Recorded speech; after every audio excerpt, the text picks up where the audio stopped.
खुलुमबाय दिनैहाय जे गोबाव सम बे मोसौ हाथाया बन्द जानानै दंमोन जिखियानो जाया जिखि समयसायानो जाया मानो गोबाव सम बन्द जानानै दंमोन दिनैहाय बिटिसि सरकारनि नाजानायजों मानगोनां हाग्रामा मिलिटारिनि नाजानायजों गोदानै बा फिन खेबसे रामफलबिल जे केटेल मार्केट जे मोसौ मैसोनि जे बाजार बेखौ दिनैहाय जों खुलिनानै लाफिननो हाबाय आसा खालामदों बे थांनाय सम गोबाव सम जे जाबोबाय थानाय जे मोसौ हाथाय बेखौ फिन खेबसेबाव जे जाकजमकताजों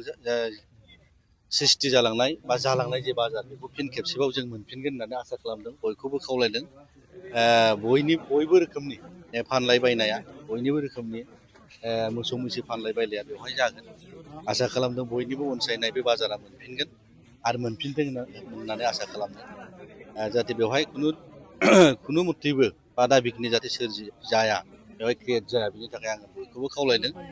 जायगानि सार्थआव बा रायजो राजानि सार्थआव रायजो राजानि मोजांनि थाखाय बे मोसौ बाजारखौ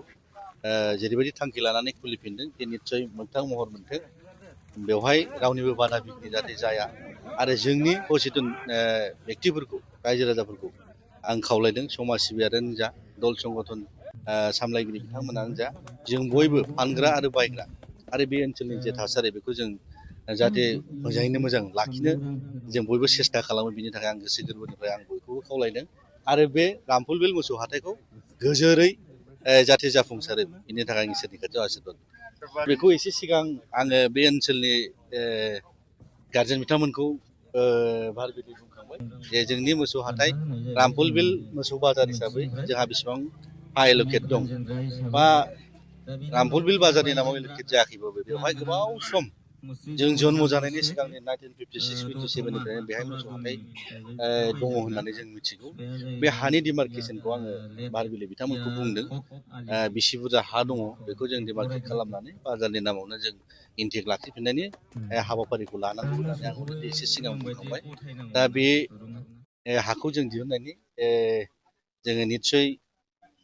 सार्केल अफिसार बिथांनो जोङो स्टिक लिरगोन जोंनि